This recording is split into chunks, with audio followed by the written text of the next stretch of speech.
Congratulations to Harry Gant getting to the NASCAR Hall of Fame, as it's been a long time coming for him. Gant was selected as part of the class of 2026, along with Ray Hendrick and Kurt Busch back in May. Check out my video on Kurt Busch's retirement, and I'll leave that in the description. Gant and Busch got 61% of the modern era ballot votes. Congratulations to all of those drivers. During Gant's career, which lasted from 1973 to 1994, he won 18 races, had 123 top 5s, 208 top 10s, 17 poles, led 8,446 laps, and had an average finish of 15.9 and 474 starts in the Cup Series back when it was known as the Winston Cup Series. He made the Hall of Fame in his 7th year of eligibility. The driver from Taylorsville, North Carolina, had several nicknames, such as Handsome Harry for his good looks, the Bandit due to his longtime sponsor being Skull Bandit, which is an iconic paint scheme that he ran as well. The team was named the Skull Bandit Racing Team specifically. It was originally owned by Burt Reynolds and Hal Needham from 1981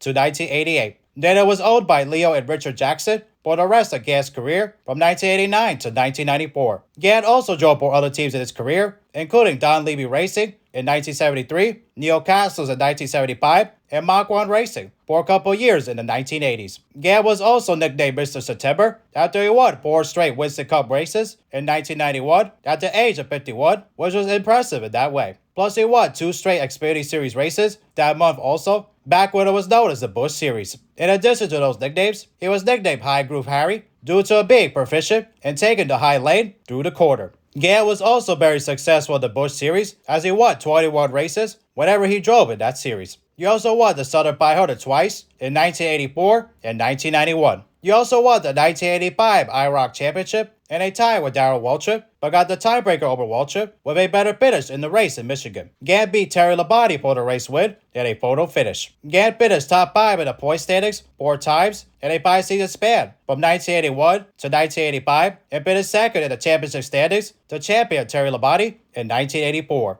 Gant got his first career win in 1982 at the Virginia National Bank 500 at Martinsville Speedway. He led 167 of the final laps in his Buick and got the winning started for him and the Skull Bandit. Gant kept racing into his 50s and is the oldest driver to win a race at age 52, which he did in the Champion Sparkplug 400 at the Michigan International Speedway in 1992. He did it at 52 years and 219 days specifically. That win was also the final win of his Winston Cup career. He is also the oldest driver to win a pole at age 54. He did that in Bristol, Tennessee for the Goodies 500 in 1994. He also drove the first race car with a telemetry system installed in it at Talladega in 1985 and gave the data to CBS during coverage of the event. Gant was also named one of NASCAR's 50 greatest drivers in 1998 and was added to the 75 greatest drivers list as part of the original 50 in 2023. Gant also ran 11 races in the Craftsman Truck Series in 1996 and had 4 top 10s while leading 39 laps that year. Congratulations to Harry Gant getting into the NASCAR Hall of Fame,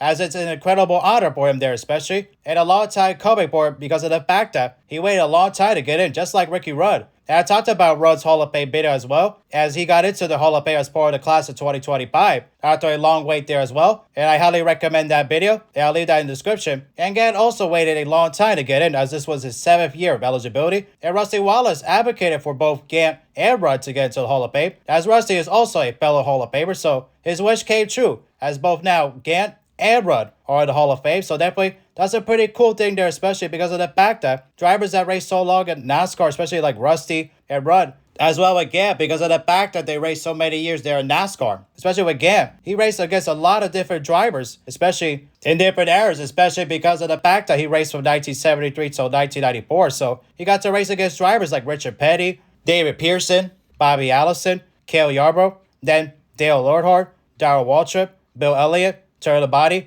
Rusty and Rudd, like I mentioned earlier. And then he ended up racing against drivers like Jeff Gordon, Jeff Burton, Mark Martin, Dale Jarrett, and Bobby Labonte. So he raced against a lot of different drivers that ended up becoming big time in NASCAR especially. But his stats wouldn't say Hall of Fame because of the fact that he never won a championship and all that. And he didn't win a lot of races either, as he only won 18 in his career in the Winston Cup Series, which was probably why it took a long time for him to get into the Hall of Fame. But because of the fact that he won all those races in a row, at age 51, because of the fact that drivers don't do that anymore, because of the fact that drivers don't race till their 50s anymore, even though Gant did get a later start to his Cup career, because of the fact that he started in his 30s, so he had a chance to race a little bit longer and get a chance to race to his 50s. But it's still a pretty impressive streak that he was still able to win 4 races in a row in his 50s. Definitely, that's something that will never happen again. In the Cup Series specifically, even though Ron Hornaday Jr. did win 5 races in a row in 2009, but that was in the Craftsman Truck Series though, and it was in his 50s there as well. But so something like that might have been a reason why he got into the Hall of Fame. Gant, that is. The last time a driver won in his 50s in the Cup Series was Mark Martin in 2009. It's just that drivers don't race to their 50s anymore. So something like this will probably never be broken again. So that probably what made him a Hall of Famer there, especially even though he was named one of the 50 greatest NASCAR drivers in 1998. So he had some sort of an impact on the sport, and he was a popular driver there especially. So, but still, for him to be able to win that many in a row at that age, especially because of the fact, like I said, drivers don't end up racing that long anymore, especially because of the fact that drivers start younger and they end up retiring younger because of the fact that that's how it is, especially with drivers like Jeff Gordon, Jimmy Johnson, Tony Stewart, Dale Earnhardt Jr., Kurt Busch, Carl Edwards, Maury Truex Jr., Matt Kenseth, Greg Biffle, Kevin Harvick. All those drivers retired before 50, so a chance of a driver to be able to win 4 races in a row at that age specifically, it's pretty much impossible, but no driver has won 4 races in a row since Jimmy Johnson in general in the Cup Series of 2007. But definitely, that's a pretty impressive streak there because of the fact that drivers at that age